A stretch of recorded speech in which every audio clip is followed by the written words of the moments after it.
Hi, everybody. Good evening. How are you? Thanks for braving the rain and the elements outside to join what is going to be a fascinating conversation. You're going to be glad you came this evening to hear our guest speaker talk about Ukraine and some of her recent travels, but also some bigger issues as well. And she's absolutely well-versed to be able to do that. My name's Eric Farnsworth. I am currently a partner and head of the international group at Continental Strategy here in Washington. But what makes me of any interest at all for this podium is I'm also on the board of the IRD, and I am a contributing editor to Providence magazine. And so in the absence this evening of James Diddams, who is on travel, it's my privilege to have the opportunity to introduce our guest speaker. But before I do that, those of you who don't yet know Providence, get to know it. It's a great magazine. It's a niche product for a certain community of people, and it's a powerful voice. And so get to know it in terms of reading it, contributing to it, participating in it, and for those of you of means, paying for it, right? Why not? Nonprofit world needs supporters and sponsors just like everybody else. So we encourage you to do that, and it's time and effort well spent. Rebeccah Heinrichs is a prolific author and somebody who you've no doubt seen in the media. Fox News, CNN, MSNBC, quoted all over the place in both English and other language publications. She's somebody who is really a go-to person on national security and the national interest, and she comes by these issues because she is smart and capable, and she knows what she's talking about.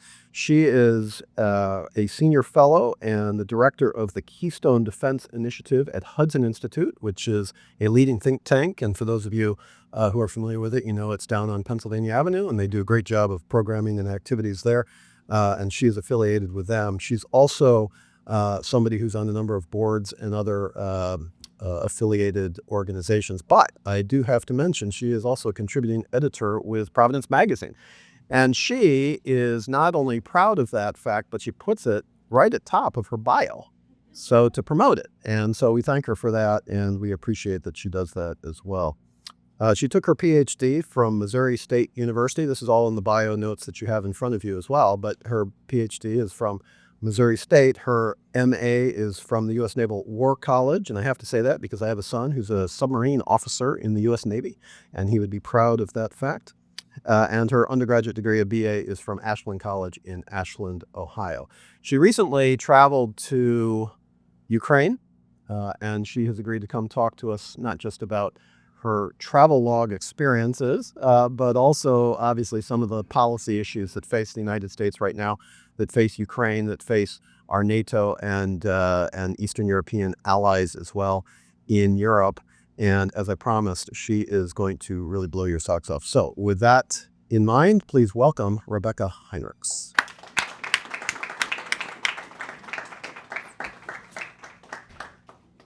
I don't know about blowing your socks off, but I hope to say some interesting and useful things. It's a real privilege to be here with all of you this evening. What I'd like to do is go over what I did in Ukraine when I was there, what was going on, and what I think the United States should do now. And then a few more remarks about the geopolitical moment that we're living in. And then I hope to spend the remainder of the time answering questions from you all and having a good conversation, because I think that sometimes that is the more interesting part of the presentation. So I had the privilege of traveling to Ukraine on May 9th is when we landed in the country. And we drove to Odessa, spent the day in Odessa before we went to Kyiv, and then from Kyiv went to Lviv, and then Lviv drove out of the country into Poland to fly out from there. And we had the privilege of spending quite a bit of time with different elements of the Ukrainian government and civil society to try to get a whole picture of what was going on inside the country, what its challenges are. And for me, one of the things that I do before I go on these trips is I try to think about what my assumptions already are, so that I can check them against the reality and see if how I was thinking was right or wrong, or try to hold up against that. And one of the things that I was very self-consciously thinking about was, how how war weary is Ukrainian society? And it seemed to me that it should be pretty high. Another assumption that I had was that Ukrainian society is still probably very divided about the nature of the war and how to end it. And I thought, we've been hearing a lot about Ukrainian success, but perhaps that's a bit overblown. It's a much less populated nation, much smaller, against a much larger, more formidable foe. And of course, Russia has the support from China. China is funding Russia's war machine. And then, of course, Russia also supports and funds and gets help from North Korea and Iran as well. So how did those assumptions hold up when I was in the country? Well, as I said, we were there May 9th through about the 16th.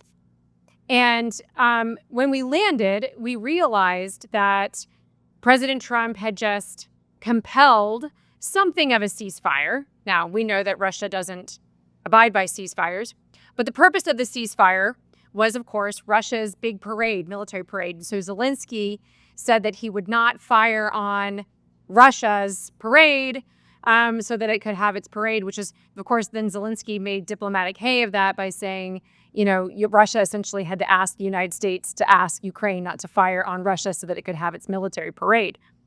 But part of that negotiation was at the end of this ceasefire, there'd be a prisoner swap. So there was a little bit of real motivation for both sides to be restrained to some degree. So we were hopeful that when we landed, that we would actually be safer there in Ukraine than we previously thought, because Russia has been increasing its missile and drone attacks against Kyiv, and we were going to be spending several days in Kyiv. So there was a little bit of restraint. Russia did fire on Ukraine, but it was a little bit less, at least for the couple of days while it was having its parade. But then while we were in Kyiv, we were there in Kyiv at night. So Russia mostly fires against civilian targets at night, doing its destruction. When it hits apartments, it's when people are sleeping. And it did fire against Kyiv, had the largest, till that date, now there's been a larger one since we've left, but it was its largest drone assault against Kyiv while we were in Kyiv. And so I did hear, I had to evacuate our rooms and go into the bomb shelter, and I did hear that famous buzzing sound, which is the Shahed drones. They're Iranian designed, made drones, and you can hear this buzzing sound that you can hear. It's almost like it's a constant sort of noise, and then you go into the basement, and we spent several nights there while the Ukrainians intercepted many of them, the drones. But then the missiles that Russia fires, they fire the Iskander missile. The only thing that Ukraine has to intercept the ballistic missiles are American Patriot batteries and the PAC-3 interceptors that only the United States of America can provide. And so what did I learn while I was there? First, Ukrainian society, while very war-weary indeed, they are, I would say, across society, the military leaders we spoke with are very bullish. I mean, they almost had this very optimistic attitude about them. They're very confident in their ability to continue to conduct drone warfare. They had all of their metrics sort of laid out for how many Russians they needed to kill each day, week, and month, because they had those, they understood and had done the calculations that for every Russian they killed, it imposed this kind of cost economically on the Russians, because the Russians have set up this scheme that for every Russian killed, they would pay these families of the dead certain amount of money. Now, one theme that we heard repeatedly is we would ask the small delegation I was with would say, well, isn't the Russian population also getting tired of this? Their sons and their husbands are being sent to the front line, and many of them are not coming back. And one of the responses we get was some of these women would prefer their husbands not come back. And it's sort of a dark reality that despite what you may hear from Russian propaganda, Russia is not having a flourishing and marvelous Christian revival. it still is suffering from all kinds of vices, including alcoholism and other things that make it very, very difficult for women and children in particular in Russia. And so on the one hand, you have some women who are happy to receive the payouts for their dead, but also the Russians are incinerating the bodies of many of the Russians killed so that their family members of the dead don't even know that they've been killed. And so that is a dark reality on the Russian side. So yes, the Ukrainians are war weary. The military is very optimistic. The political leaders, I thought, seemed a little bit still optimistic about what Ukraine can do and accomplish, but definitely feeling the weight of other realities that the military leaders do not have to. For instance, not only do the political leaders have to continue to keep the country unified in fighting this war, they also have to keep the society confident in the survival of the nation beyond the war. And they have to keep the economy going, because the economy is what is going to continue to enable their ability to build their defense industrial base. And I will get to what the Ukrainians are doing with drone warfare. They're doing more than just simply producing many drones. They have an entire drone ecosystem. So they're looking for investors. In order to get outside investors to invest in their drone economy, they need to have a stable economy. So the rest of their economy has to work well. The Ukrainians are worried about brain drain. A lot of Ukrainians fled when Russia's full-scale invasion of Ukraine began, and many of those young people have not returned. So it's not just that this is a very lethal war. So though we hear how well Ukraine is doing, you can't sort of glide over sort of mentally the sheer number of Ukrainians who are being killed every day. Yes, they are killing the Russians at a higher rate than what they are being killed, but that is a small comfort when we're talking about an individual life being taken out on the scales of just tens of thousands. And it was incredibly moving. You never, once you're in the country, you feel the sadness and the weight of the war. I mean, there's grave sites pretty frequently, depending on where we were, we would see these grave sites, and they're fresh graves, everywhere. And where we went, there was grieving mothers and wives at the graves. We never went to a cemetery where it wasn't very active with lots of people there mourning the loss of their loved ones. And so there is a real strong desire obviously for the war to end. But on the last point, I said one of my other assumptions, though, was sort of the divided nature of the country and really wondering about that. And we had the opportunity of meeting not only those within the government who were part of the Zelensky government and very supportive of President Zelensky, but we also met and had dinner with some of his political opponents. And we met with individuals who were very knowledgeable about the corruption inside Ukraine to talk to us about it. So we really did have a strong intention of going in there with two eyes wide open to really have a full understanding. And what was remarkable to me is that across every person and group that we met with, though they may have different areas of focus on Ukraine's challenges ahead, all of them had very strong Ukrainian nationalism, a strong sense of patriotism, love for country.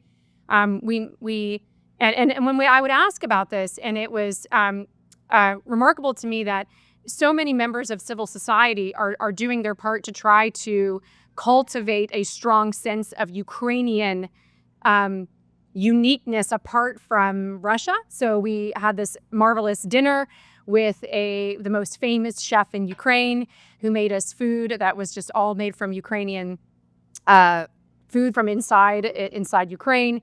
And he really saw it as patriotic duty to make sure that Ukraine became famous for its cuisine. And very moving to see that. And every group we met, we spent a good deal of time with these basically the community centers where there's these senior ladies who would go in there early in the morning and they make things that the Ukrainian soldiers need. A very strong World War II feeling to it, where they're really making these camouflage nets for the Ukrainian soldiers who are trying to stay hidden from Russian drones. And so, I mean, if you would walk over to one, you could sit down, you could help her make one, and then you could, ask her how she's feeling, and she would shout, glory to Ukraine. And so very, very moving. The First Lady, President Zelensky's wife, First Lady Zelenska, is very, very devoted to trying to ensure that young Ukrainians are excited about the future of Ukraine, a huge challenge in the midst of war.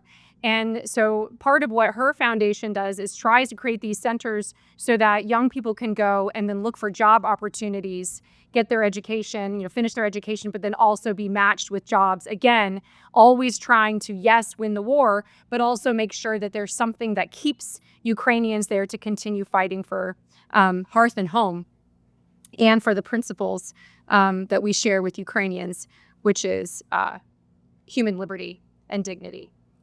And that brings me to what the next thing I wanted to talk about, which is what does Russia want? And what did we glean from this trip that reinforces and really clarifies in my mind what the Russians continue to want? The Russians want multipolarity. What does that mean, very specifically for the United States? Well, they want the United States to no longer be the global superpower. And depending on the expert you talk to, you get a different view on where we are. Or are we still the preeminent superpower, or have we already kind of slid into multipolarity and we're just managing American decline at this point? My view is that the United States still is the dominant superpower. We are being contested by both China and Russia, and then their rogue state actors that are helping them, the North Koreans and the Iranians, and then the narco-communist states in our own hemisphere, which are essentially outposts for both China and Russia, so close to our own shores. But what Russia wants, more concretely then, is to push the United States out of Europe and to break NATO. Okay, that's just very concretely. Why? Because that is how the United States projects power in the region. And so how does it seek to do this? Well, obviously, it's still trying to win in Ukraine by subjugating Ukraine. Russia has not changed its goals from the initial phases of the war. It's still trying to do regime change. That's why it's still attacking Kyiv. Although we heard some estimates now that Ukrainians have picked up intelligence that they believe that the Russians know that it would take well over 1 million Russians to take what they want now at this point, which is the rest of the Donbass. That's that fortified area that the Russians continue to push against American negotiators and saying that this is all we want, this piece of territory, and it's this heavily fortified piece of Donetsk inside the Donbass. And but the Ukrainians understand, obviously, that the Russians cannot take this by force. They have not been able to, and the cost would be far too high from what they can actually sustain. And Ukrainians also know that if Russia succeeds in taking the Donbass at the diplomatic table, negotiating table, that it would not stop there. It would continue to roll through Ukraine, that fortified area. The Russians have been trying to take this area since 2014 and have not been able to do so because of how fortified it is. So what does Ukraine need from us at this point? And this is really remarkable. Not a whole lot. Okay, not a whole lot. What Ukraine needs from us, I could boil down into essentially 3 things that are imminently doable for the United States. 1, it does need the United States to be clear about who the aggressor and who the defender is. And I want to explain why that is materially important. Ukraine understands that it is going to be able to sustain and compel the Russians to back down. Because at this point, the Ukrainians, I think, would be very satisfied. Very satisfied might be an overstatement, but they're ready for a ceasefire. So if we were to end the war right now in the current line of contact, where the United States and our NATO allies de facto recognize that Russian-occupied territories, Ukrainians always say temporarily Russian-occupied territories. And so I subscribe to that description as well. That as long as we do not de jure recognize, we do not say that is legally recognized, that we now legally recognize that Russia has conquered these territories, but just de facto, that right along the line of contact, the Ukrainians would like a break. Okay, they want a peace. The winter was very, very hard. The Russians weaponized the cold, and the Ukrainians do not want to go through that again. by having the Russians hit their means of being able to provide heat for their people, especially the elderly and the young. And so they do want a ceasefire, and then they want, they want to be able to continue to defend themselves. But they're doing it. I mean, the Ukrainians have built this incredible drone ecosystem, so they're doing that themselves, and it's remarkable. And they're also getting other weapons that are American weapons, but they're paid for by the NATO allies outside the United States in Europe are primarily paying for them. And so as long as that continues, Ukraine is satisfied with this. But for the United States to be able to be clear now. And right now, the United States has said that because we are the mediators, our public officials have not been clear about who the aggressor is and who the defender is. The reason that's so risky for Ukraine is because it risks breaking the solidarity of NATO. The Europeans follow the American lead. Still, we are a very divided alliance right now on many different things, but the United States remains the coalescing force.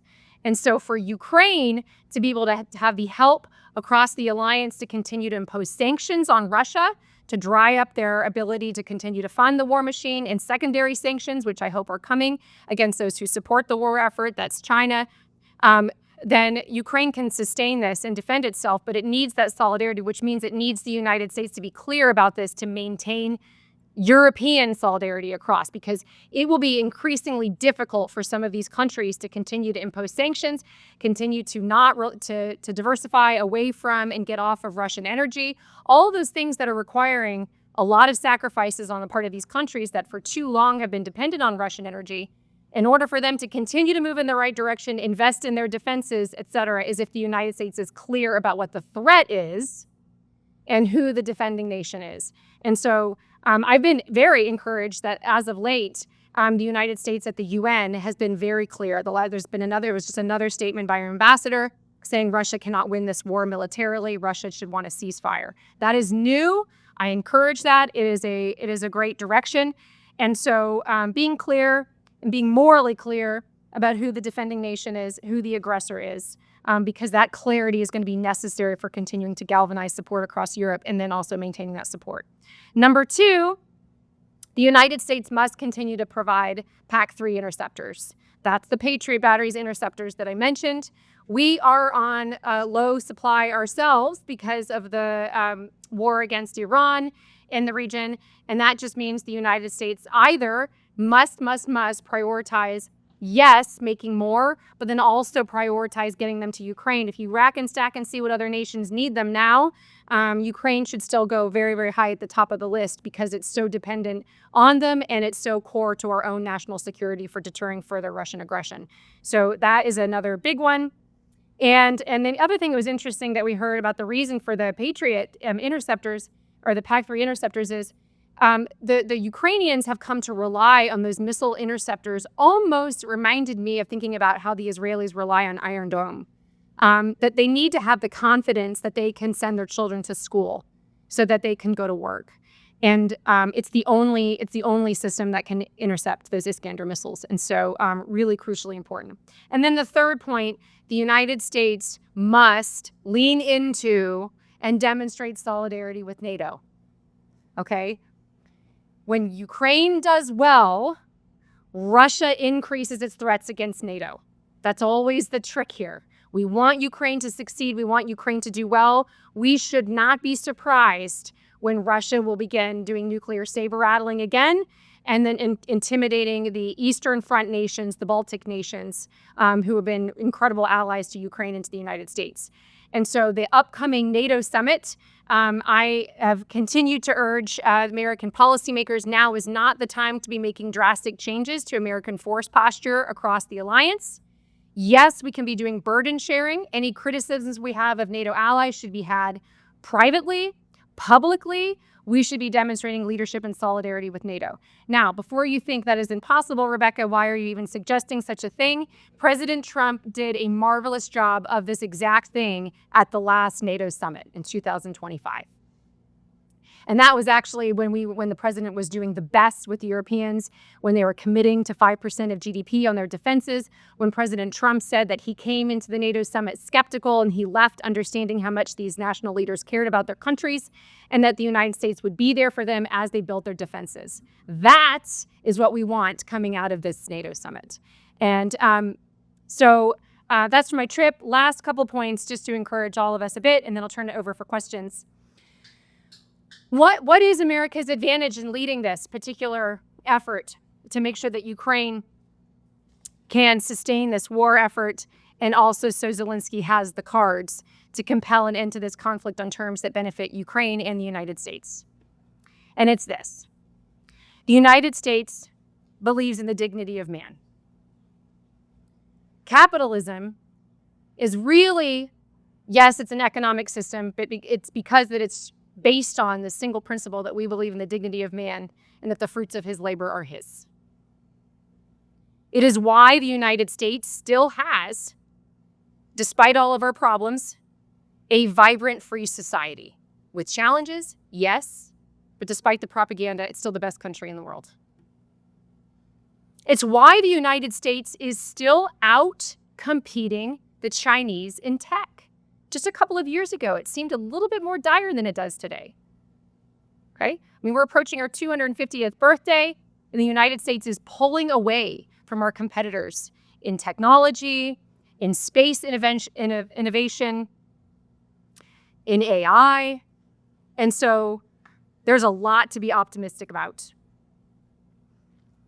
But it all comes down to the United States being built, an entire government built on this single principle that there is inherent dignity in each human person, and that our rights do not come from government, they come from God, and that government is there to protect those rights. And the United States still has the ability to be the arsenal of freedom, is what Secretary Hegseth calls it. Used to be the arsenal of democracy. I'll take freedom right now.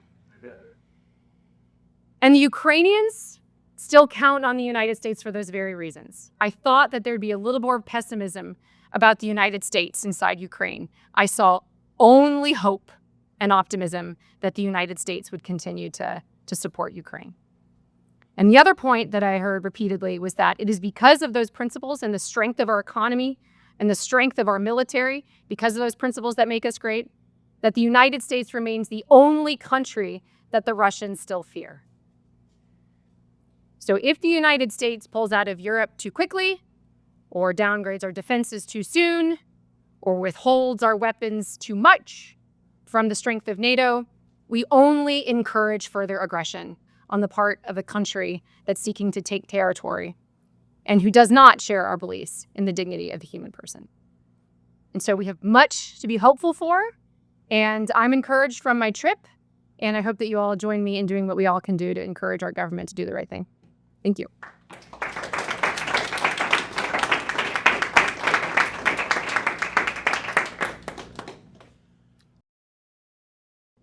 So I hope that you actually agree with me that that was a terrific presentation, because I think it was. Well done. Congratulations.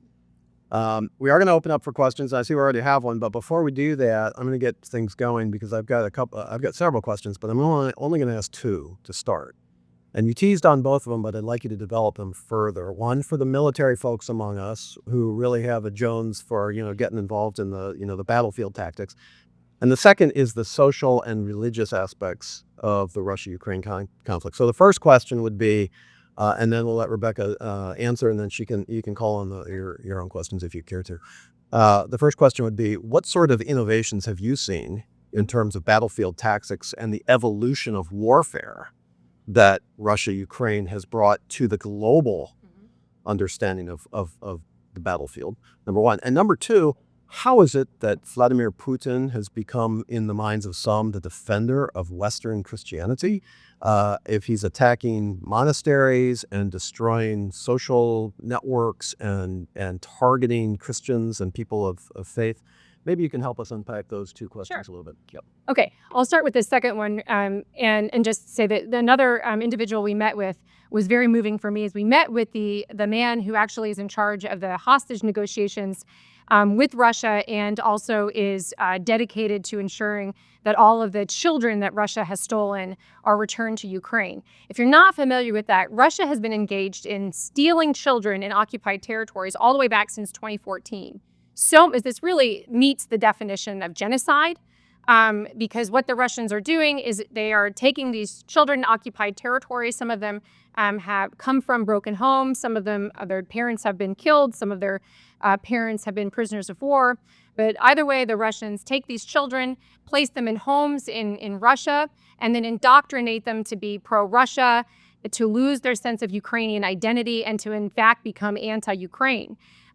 We were given many heartbreaking examples where Ukrainians on the battlefield came across Ukrainian children who were now grown and were Russian soldiers, still Ukrainian children. And so it really does meet the definition of genocide. So that's one of the things that the Russians are doing. It's putting it too lightly to say the Russians have no concern about the protection of human rights as defined. But the Russians are also targeting Christians specifically on purpose in Ukraine because and those are Christians who are not part of the Russian Orthodox Church. And you may know that Ukraine has been the home of the largest evangelical Christian population in Europe. And I believe I was even, when I said before the war, and I said, no, still even. Many Baptists in particular, I'm Baptist, so I had a strong interest in learning about this. But the Russians, really since the Soviet times, have viewed evangelical Christians as the same. They view them as American spies and part of the American imperialism. And so that would explain why they are targeting Christians in particular inside Ukraine. And so I don't have all the details memorized, but the different churches that they have targeted, pastors they've killed or arrested. And so it is an ongoing fight for Christians inside Ukraine. And that is because the Russian cause is really linked with the Russian Orthodox Church. And so there isn't this separation that we as Americans understand between church and state. It really is a project of Russian imperialism, is a project of the Russian Orthodox Church. And so it's been a big challenge for Zelensky and the other Ukrainian public leaders, because for Americans, the Russians have been very good at exploiting propaganda and showing that Zelensky is shutting down these churches, these Russian Orthodox churches inside Ukraine, and then that has been spun to show that to make the erroneous claim that Zelensky is anti-Christian. But his argument is, and I'm sure this has not been done perfectly, but the reason is that many of these Russian Orthodox churches are really they actually are spy outposts for the Russian government, definitely full of people who are very deeply sympathetic to the Russian Federation. Now, I don't want to say that that is blanketly true across. I'm sure it has been imperfectly applied, but that is generally kind of what's going on. And then I could go on about Russia's other problems inside Russia that does not make it a great paragon of Christian flourishing inside Russia. But it simply just isn't true. But the Russians have been using this propaganda, and unfortunately, even American politicians have picked up this propaganda and have propagated it in the American media and on X. And so it's a major problem. Military, I'll just say. So it's remarkable. So Ukraine is using all kinds of weapons. So I'm going to talk about their drones, because that's the most prominent thing that they're doing right now. But they are using other kinds of weapons as well. But one of the men who was with us providing all kinds of incredible insights on our tour explained that, and he is a medic, and he said that he has not treated a gunshot wound on the Ukrainian battlefield in months. It's all drone explosive wounds that he is treating. And that is because this is a very, very lethal drone war right now.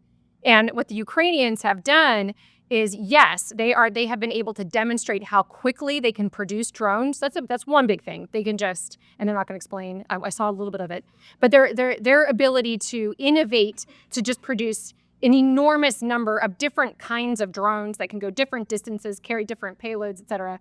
I mean, it's remarkable. But that's not all Ukraine has done. Ukraine has also figured out because they've had to, how to conduct drone warfare, and then how to innovate and how to change and adapt tactics to stay ahead of how the Russians are adapting. But then they're also have learned how to treat the wounds and actually do everything else you need to get in there and evacuate the wounded and treat them. So all of these things that the United States does not have this experience, we can benefit an enormous amount in how the Ukrainians are learning. The other thing that Ukrainians are doing is Zelensky is loath to have a full conscription. He doesn't want to do full mobilization of the entire Ukrainian population. That would be obviously very, very stressful on the Ukrainian society. And so they're looking for ways to be able to bring in more fighters without doing that. And I found this just remarkable. And I'm not sure how we need to be thinking about what this is doing for the ethics of warfare, et cetera. Mark, you can maybe think about this. I don't know. But what they're doing is I had the privilege of going into a drone operating center at night. And what I found remarkable is the Ukrainians they've done outreach into Ukrainian society. So you can be a waitress, work in retail, you can be a nurse during the day, and then come operate drones at night. You can pilot them all the way in Kyiv. You can be in Kyiv and you can see the Russians on the front line, and you can operate drones to take out Russians on the front line. So you have your sort of normal day job, and then you can come and be a drone pilot at night. Now, of course, what I'm thinking as this is going on is like, what is this doing to their own? These are not trained warriors. These are members of Ukrainian society, but it really has become a whole of society effort in defending Ukraine. And they have a very strong warrior ethos about them. But you can imagine, we've heard a video game. It looks like a video game. I saw the screen and it looks like a video game, but they're taking life. And so the Ukrainians, just really are on. They have become the drone capital of the free world, and they know how to do this. There's a lot for us to learn from them, and I thought it was really remarkable. And I commended Zelensky for this, and we had the opportunity to spend some time with President Zelensky. And I told him that one of the things that I think is going for him so well, a couple of different phenomena. One, they're winning. And Americans love a winner. But the other thing is Americans love a helper. And Zelensky was the only European leader to publicly go to the Gulf states to help with air defenses. So our despite what you may have heard, many of our European allies did help with air defenses, but they didn't publicly do it. And they didn't publicly go and stand with these Gulf states and side with the U.S.-Israeli side like Zelensky did, which was remarkable, demonstrating that Ukraine is not just a taker in terms of needing things from the West, but it has a lot to contribute to the side of the free world. So if we can we'll bundle a couple questions, the question in the way back. Yep. And then. Dr. Heinrichs, thank you very much for your remarks. My name is Arjun Singh. I'm a journalist here, and I'd like to ask about Ukraine's willingness to compromise, because one of the proposals for a peace deal that the Trump administration has put out is for Ukraine to stop contesting for certain regions in the Donbass that have been allegedly annexed by Russia, which Ukraine seems unwilling to do. And from your remarks, you seem to suggest that they are still not willing to do that. They're bullish that they can actually win. How do you think that Ukraine will get to a point where the Trump administration's proposal is realistic? Like, what needs to happen for them to accept this idea of stop contesting for the Donbass so that the fighting will stop, few people would die? And if that's just not an option, then what is a realistic territorial compromise for Ukraine? Well, I think that the Ukrainians would already be compromising by just agreeing to a ceasefire, because Russia is currently occupied in Ukrainian territory. So I think that that's compromise enough. Ukraine is not, at this point, isn't saying we want to take back all of this territory and we're not going to stop fighting until all of our territory is taken back. I think that that's compromise enough. Thankfully, the United States has moved off this pressure campaign against the Ukrainians to give up the Donbass. We recently heard remarks from, I don't want to miss, but we've heard positive remarks now from Secretary Hegseth said Ukraine is doing, I'm just paraphrasing, Ukraine is doing really well. We want to see what we can do to make sure we continue to help them. Secretary of the Army, he just said, look, the Army has stood with Ukraine. There's a lot that the U.S. Army is learning from Ukraine. Secretary Rubio has made some comments that are very much more pro. He testified before Congress and said, look, he was pressed by a senator and said, which side are we on? He said, it's obvious which side we're on. We're only helping one side. We're imposing sanctions on one side. We're providing intelligence to one side. We've been providing a lot of support in these other ways. We're only selling weapons to Europeans to help one side. We're still imposing sanctions on the other side. And we're reimposing sanctions now that the price of oil has dropped again. President Trump's more comfortable with that. Is reimposing, it looks like, sanctions again on the Russians. So I am encouraged. And then our ambassador, it wasn't Ambassador Waltz, but it was Negrea, was speaking on behalf of the United States at the UN. And he said multiple times now in the last 2 weeks, definitely, Russia cannot win militarily. Russia cannot take territory by force. It's not going to succeed. So it is, the United States has moved off this sort of like, well, we'll see both sides stuff. And so I think that the new position, it seems, that is sort of coming into clearer focus is that the Russians must stop where the line of contact is. That is still an enormous compromise on the part of Ukraine. And again, the Russians are losing many men. Their economy is suffering greatly. I would commend to you a great piece in the Wall Street Journal by my colleagues Tom Duesterberg and Peter Rao. Just came out a few days ago that outlines, a lot of it was information we got on our trip to Ukraine about how much the Russians are struggling. Members of the Russian government are beginning to speak out about how poorly their economy is doing. So I'm hopeful that at this point, the United States can put our finger on the scale sufficiently to enable Ukraine to be able to compel, again, negotiations, at least to just a ceasefire on the current line of contact. And again, I think that would just already be an enormous sacrifice and, compromise on the part of Ukraine. And again, Ukraine will not survive if it gives up the Donetsk. So I want to make that point very, very clear, that the reason the Russians are saying that is so that they can continue to bowl through Ukraine. That's why they want it. And so the Ukrainians understand that it's existential for them that they not permit them to have it. So it's not even a mere preference. It's about national survival. Yeah, there and then there. Thank you. In speaking to the Ukrainian, Zelensky's allies, and the other political stripes, all nationalistic, did you hear any reference to maybe bitterness or regret about them giving up their nukes post-Soviet collapse? And how do you think this whole Ukrainian-Russian conflict since maybe 2014 would have gone if Ukraine retained their nukes? So it's a great question. I would just say that my hope is that the lesson in all of this, that the United States does not inadvertently teach the lesson that everybody needs a nuke.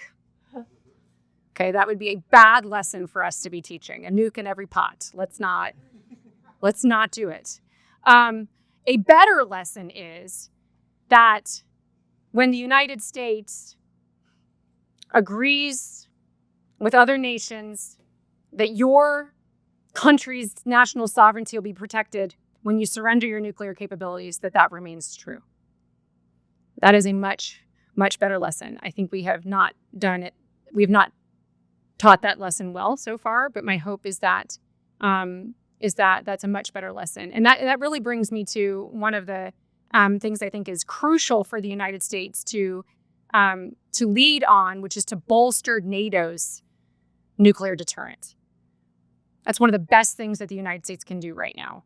And that gets back to my previous point, is even as and I agree with the Trump administration's efforts to have greater burden sharing with our NATO allies on conventional, that means non-nuclear deterrence. That's really important. But we cannot have this hard line where the Europeans are only doing conventional and the United States is only doing nuclear. Of course, the French have their own nuclear weapons, and then the Brits do too, but the Brits work closely with the United States. But the United States has to demonstrate that we have skin in the game at the conventional level, because we do not want to inadvertently entice the Russians that they can do anything they want short of nuclear use before the United States gets involved. We want the Russians to believe that at any level of violence that the United States will defend every inch of NATO. And so that my hope is that the United States, again, leans into our allies, helps them, yes, build up their conventional defense, but that we still stay an important part of that. And the United States, this is the first time in American history that we faced two nuclear peer adversaries. It was much easier during the Cold War. We had one nuclear imperialist nation to deter. Now we have two that are increasingly working together. And China's in the midst of a massive nuclear strategic breakout. And the Russians still outnumber American and NATO theater nuclear weapons by a significant number. And those are the weapons that they're saber rattling with. So that is my hope. My hope is not that the lesson is you will be abandoned by the United States and you better get nuclear weapons. So it's another strong reason, I think, to make sure that we do this well. Yeah, let's get this in the middle. She's been really patient. Yeah. Thank you. I always enjoy your takes, as always, especially on Ukraine and Eastern Europe. We definitely see, especially in this war, an increasing collaboration on the autocracies where Russia, Iran, China, Venezuela, Cuba, they're all together in this invasion of Ukraine, as well as the increasing alliance of autocracy. Do we have any beginnings of like a national strategy where we could collaborate more with our own allies in Europe and strengthen different parts of American society to be aware of the whole alliance of autocracy? It's a great question. No, we don't, is the short answer. My hope is that we will get there. Sometimes it takes the United States a long time to nail a grand strategy that works well. But your thesis is right. The United States cannot possibly defend the next American century by itself. Got this great quote here. This is a dangerous world, and we seem determined to learn the hard way that we cannot remain an open society if we are left alone. And this is really paraphrasing Jeane Kirkpatrick, who at the time during the Cold War understood that the United States cannot possibly by itself remain a sovereign, independent, and free society in this dangerous world, that you actually do need the collective strength, economies, and militaries of your allies. And so I certainly think that would be a huge advantage for the United States. I mean, if the United States, with our European allies, with our democratic allies in the Pacific, but also with India, it sort of sees itself as it is not anti-West. It's always going to defend India, but it's not anti-West, and it's very much interested in deterring Chinese aggression and working with the United States to do that. So, and there's other non-democratic countries that would obviously not consider themselves part of the West, like Vietnam, who would like to work with the United States as well, if the choices are us or the Chinese Communist Party as the dominant power. And so I think we have an enormous opportunity, especially because of the soft power that we have. Countries prefer it over the authoritarianism of the Chinese Communist Party and what it offers. And so my hope is that we do get a grand strategy that better utilizes that. If you look at the national security strategy, it spends a lot more time criticizing our allies than it does criticizing our adversaries. So it has it about exactly backwards. Thanks so much for your talk. I was really struck by just like how like large Ukraine's drone program was and how like integrated it was with society. And so I'm just like really curious if you could just like, I don't know, give like maybe like a brief overview of like how quickly Ukraine was able to develop that. And if there was like anything specific about Ukraine, about like how it was able to develop its drone industry, and if like other countries that might think about being invaded, like Taiwan or maybe even like Iran or like basically other countries around the world could think about doing something similar. Well, Iran was already producing all kinds of drones. Iran is the country that taught Russia how to do it. So that's why Ukraine can teach the Gulf states how to defend against Iranian drones. The Iranians are shooting their Shahed drones at the Gulf states, and Ukraine knows how to do that because they're the same drones that they are intercepting from Russia.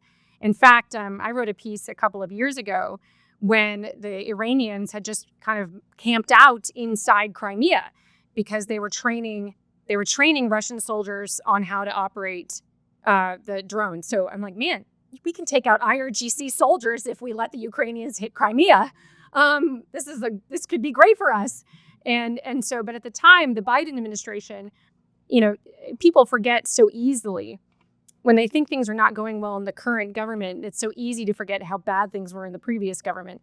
But the Biden administration, though, had a lot of rhetoric that was in support of Ukraine, I think did an enormous amount of damage in the way it restricted and restrained Ukraine from being able to defend itself.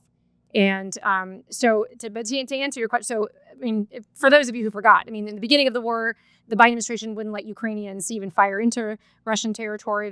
They withheld certain weapons that had longer ranges, and then the United States would not provide real-time intelligence to Ukraine because we didn't want to be considered by the Russians a co-combatant. So we had essentially, what I understood from congressional staff, basically 30-minute delay. We would see where the Russians were coming, and we would wait 30 minutes before we would tell the Ukrainians where the Russians were. And so I think there's a lot of dead Ukrainians because of American risk aversion and unnecessary willingness to be deterred through Russian coercion and nuclear brinksmanship. But it was during this time that Ukrainians, because they had to adapt because of Russia's very quick drone, essentially learning how to build. Now they build their own drones, but they got it from the Iranians. And so the Ukrainians just had to very, very quickly learn how to adapt and intercept them and then build their own. And so that was, how? Well, they just basically, these are just private citizens in Ukraine began producing, stopped what they were doing. They got investors from outside of Ukraine to pour into them. And they've got, just drone factories all throughout Ukraine. I mean, depending on who you talk to, they have more drones really on hand right now than they're even using. So they have figured out how to go very, very quickly. So will other countries do this as well? I think one of the things that we need to be, obviously we need to learn from Ukraine. And I think we should have a drone partnership with Ukraine. But the other thing that we should really learn is that Ukrainians, do you remember when it was just 18 months ago? I remember exactly when it was. Ukraine basically snuck drones into Russia and then popped the drones up. I don't know what the more technical way to describe that is. Popped them up from their hiding place and took out and destroyed some Russian bombers, strategic bombers. And Russians now in response are adapting and they're hardening where they keep their bombers. The United States of America is foolish if we don't have all of that done within the next year. In terms of hardening our own strategic systems, because our own ally, I think, has demonstrated what can be done, and it's reminiscent of the Israeli pager attack, really. And so warfare is changing very, very, very quickly, and it also makes the United States as the current political moment we're in, where you have folks that the left, as Jean Kirkpatrick warned about, the individuals on the left who always blame America for the dangers in the world and wanted to turn the United States inward and be a garrison nation and throw up the drawbridge and turn inward. We're used to seeing that on the left, but it is happening on the right, very much so, and as well on the far right. And if it was stupid during the Cold War, I cannot tell you how stupid it is now. It's impossible to describe because of technology. There is nowhere for us to hide. If we turn inward, the threat is here. As former Secretary Pompeo likes to remind us. And so it is in an open society, we have incredible vulnerabilities for our adversaries to be inside our country. And because of technology, they can really do a lot of damage. And so the United States has to adapt to the way our adversaries are fighting. And again, so much we can learn from our allies. Yeah, one second.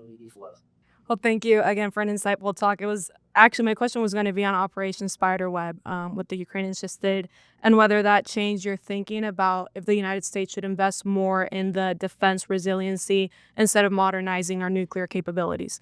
So I think it's both. So President Trump, when he first came into office, he had an executive order about Golden Dome. And so a lot of people think about Golden Dome, you think about the highest tier layer of Golden Dome, which is the space-based defenses. And I am for that. I think that that's necessary. That's another talk, but we need to have it because of what the Chinese and the Russians have for their space capabilities.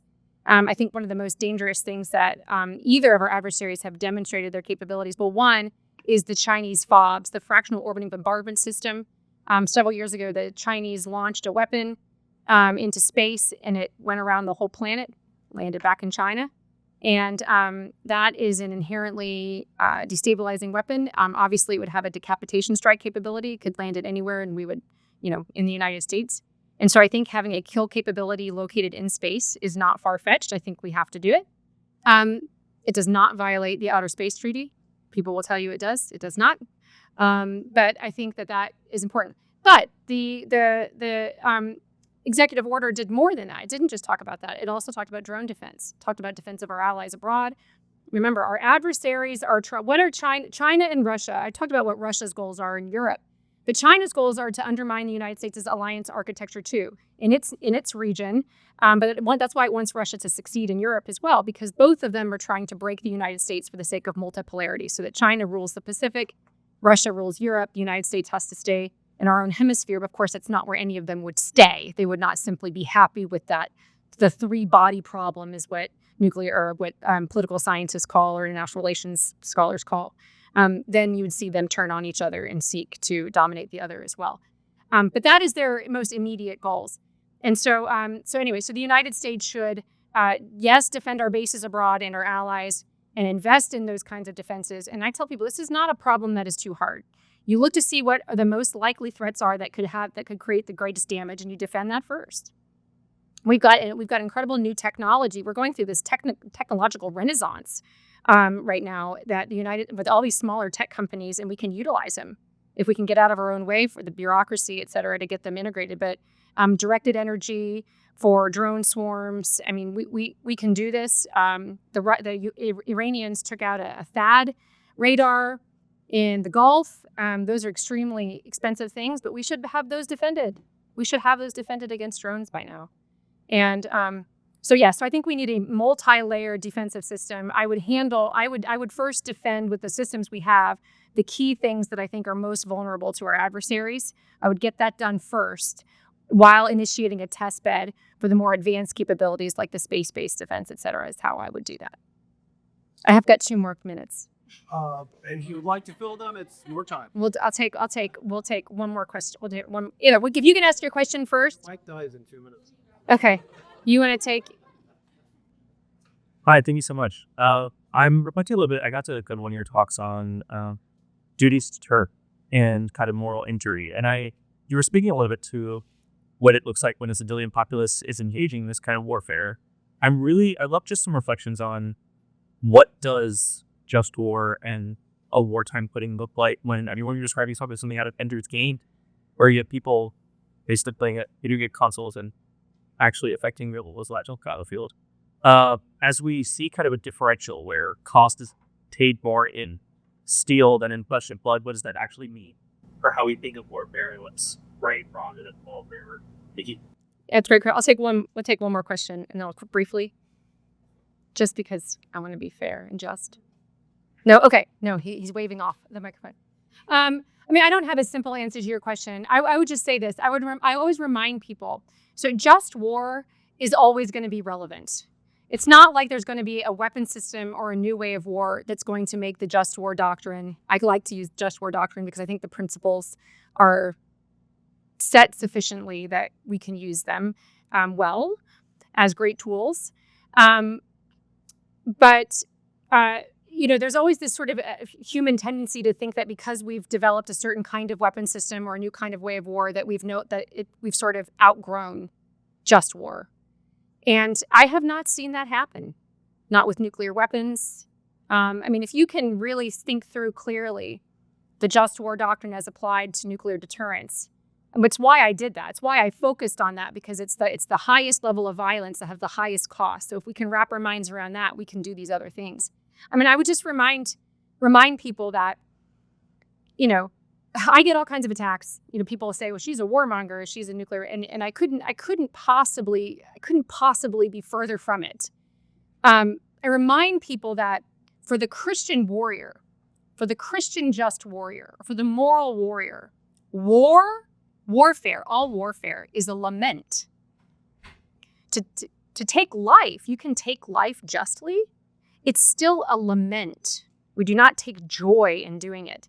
And what I'm worried about is this separation from the battlefield, from this drone warfare, is dulling the lament And I'm worried about that. I understand it. I can understand why the Ukrainians are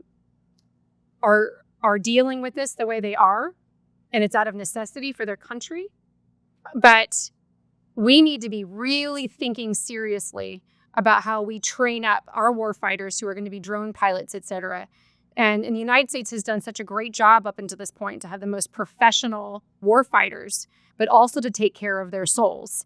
Because Mark will tell you that, one of the reasons that we have so many of our veterans that suffer from, I don't know what the correct PTSD or what they call it anymore, but various mental illnesses and harm from their experience on the battlefield, in part because they needed better. They could have received better help in thinking through the morality and the ethics of what they were doing. That's a piece of it. Obviously, it's much more complicated than that, but that's a big piece of it. So we do a great service to our warfighters by equipping them, by thinking through the morality and the ethics of what we're doing.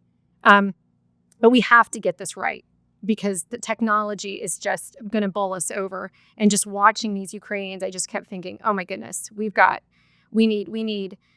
the Ukrainians to succeed. I want glory for Ukraine, but there needs to be a lament at the enormous amount of death and suffering that is being caused on both sides of the battlefield. Thank you. That was terrific.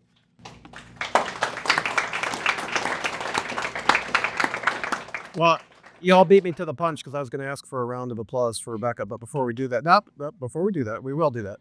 But first of all, again, thanks to all of you for joining, spending your evening here with the IRD. Thanks to Mark Tooley and your terrific staff for putting this together. These are exactly the types of events that the IRD is known for, and frankly, by word of mouth, and hopefully you'll come back, but also spread the good word about some of the things that people are doing here. Some of the A-plus presentations that you're receiving from folks who are literally leading the debate in Washington. I mean, this isn't an academic exercise. These are practitioners who are leading and driving the debate in Washington and in real time. So it's a really valuable and free resource, although it shouldn't be free. As I say, pay for it, but that's a separate topic. But with that in mind, thanks again to all of you. And would you please join me one more time in thanking Rebeccah Heinrichs for her terrific professorship.